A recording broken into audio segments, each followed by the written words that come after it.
Selamat pagi dan salam sejahtera. Saya Alicia Niram ingin melaporkan untuk TV Malaysia Bersatu Awana. Dalam perkara 152 dalam kurungan 1 Perlembagaan Persekutuan 1957 telah menetapkan bahawa bahasa Melayu sebagai bahasa kebangsaan dan bahasa rasmi bagi Persekutuan Tanah Melayu.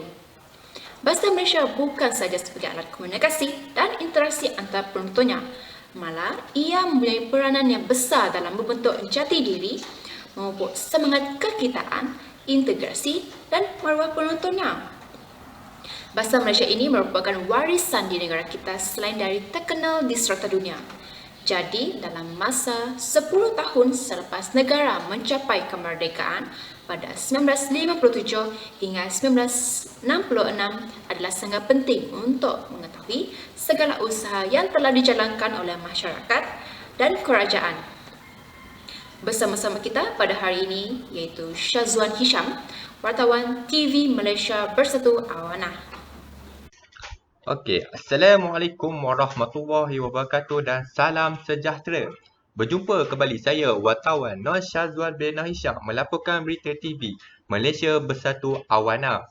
Di sini saya bersama seorang gadis cantik bernama Meda Anak PG Pan yang akan menceritakan punca-punca dan usaha kita dapat lakukan kepada bahasa Melayu yang semakin dilupakan oleh masyarakat kita saban hari.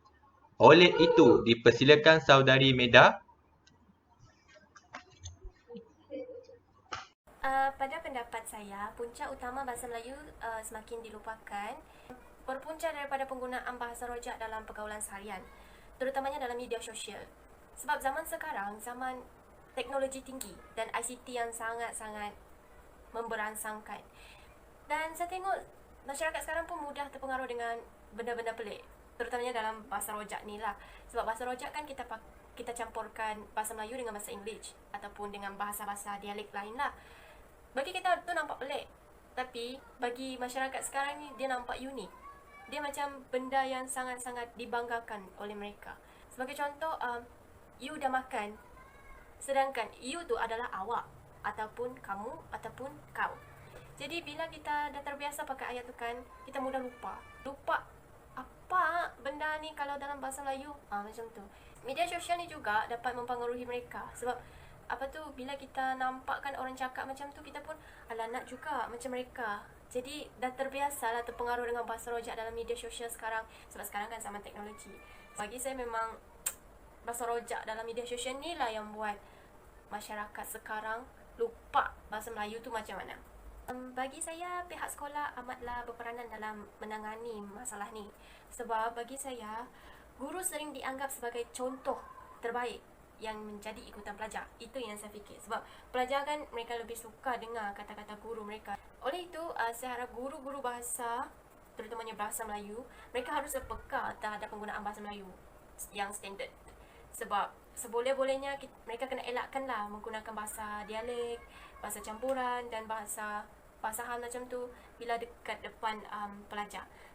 Bukan apa, sebab bila guru tu dia lalai bercakap dengan anak murid dia macam cermin kepada pelajar-pelajar tu. Okey, terima kasih kepada saudari Meda. Sungguh bernas idea anak gadis kita ini. Kini kita beralih pula kepada seorang atuk yang berumur mencecah 65 tahun. Beliau merupakan bekas askar dan sekarang sudah berpencen. Dengan itu, dipersilakan Encik Haji Muhammad Izan bin Ta'zah untuk menyuarakan usaha dan punca menyebabkan bahasa Melayu kini semakin dilupakan oleh generasi sekarang. Dipersilakan, Atuk. Assalamualaikum warahmatullahi wabarakatuh. Nama saya Muhammad Izan bin Ta'zah. Hari ini saya ingin memperjelaskan tentang punca-punca dan faktor-faktor kenapa bahasa Melayu semakin dilupakan. Antara sebab dan asbab kenapa bahasa Melayu seringkali makin dilupakan ialah ramai yang beranggapan bahawa bahasa Melayu merupakan perkara yang terlalu remeh untuk dipelajari. Hal ini kerana masalah utama menyebabkan ketepinggiran bahasa Melayu ialah perspektif masyarakat di negara ini, khususnya dalam kalangan masyarakat Melayu, apabila ramai yang beranggapan bahawa bahasa Melayu merupakan perkara yang terlalu remeh untuk dipelajari. Generasi kini pula berfikiran bahawa perkataan baku dalam bahasa Melayu itu kolot, dan ada juga remaja yang tidak boleh bertutur dengan betul dalam bahasa ibunda mereka iaitu bahasa Melayu. Kononnya mereka menggunakan bahasa kebangsaan sebagai bahasa kedua dan bahasa penjajah iaitu bahasa Inggeris sebagai bahasa perantara utama.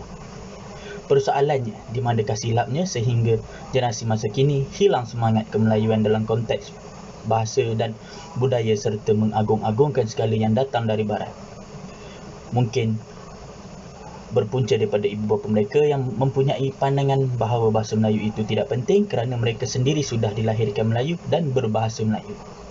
Tanggapan ini seterusnya diturunkan kepada anak-anak mereka. Pemikiran seperti ini perlu dikikis dengan segera kerana generasi muda sepatutnya meneruskan perjuangan memartabatkan bahasa kebangsaan, bukan memperlekehkan sendiri bahasa Melayu.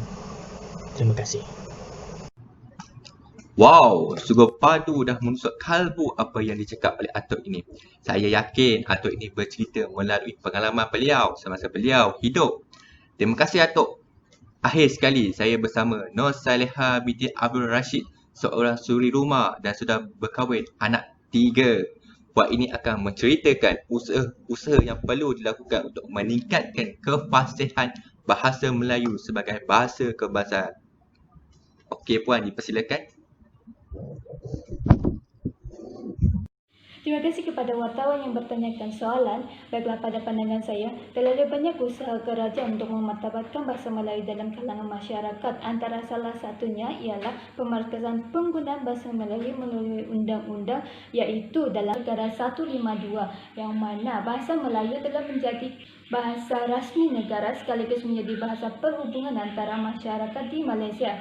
Kerajaan juga telah memperkenalkan sekolah wawasan dalam sektor pendidikan yang mana setiap pelajar daripada berbilang kaum maupun berlainan agama berpeluang untuk menuntut ilmu dalam satu hubungan yang sama dan mengharap agar bahasa Melayu dijadikan alat komunikasi perantara yang utama dalam kalangan mereka, terutama bagi pelajar berbangsa Cina maupun India yang lebih suka menggunakan bahasa ibunda mereka dalam pertuturan. Bukan itu saja, kerajaan turut memperkasakan bahasa Melayu dalam sektor swasta melalui perluasan pemberdayaan kata dengan kerjasama DPP ataupun Dewan Bahasa Pustaka untuk menggalakkan sektor swasta menggunakan bahasa Melayu, terutama dari segi pengiklanan dan pertuturan pekerja mereka.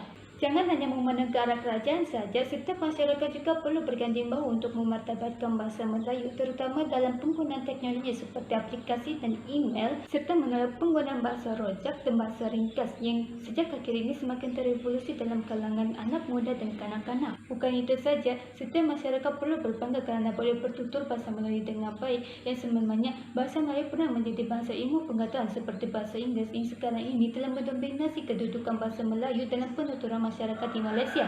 Akhir sekali ialah usaha masyarakat untuk memberi persepsi yang positif terutama daripada orang bukan Melayu seperti kaum Cina dan kaum India.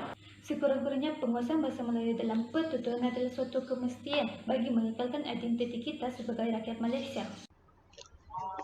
Terima kasih Puan atas penjelasan yang padu tadi. Saya betul-betul teruja apa yang disampaikan oleh Puan tadi. Terima kasih Puan. Dengan itu berakhirlah temu bual kita pada hari ini. Anda diingatkan supaya sentiasa kekal di rumah demi menjaga kesihatan diri dan keluarga. Dan sama-sama kita memutuskan wabak COVID-19 bersama-sama. Sekian, terima kasih. Saya, Nur Syazwan bin Nur Hisham, wartawan Malaysia Bersatu Awana melaporkan.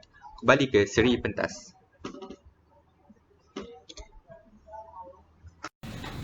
Baiklah, seperti yang kita tahu, penggunaan bahasa Malaysia telah semakin dilupakan oleh masyarakat kita pada hari ini.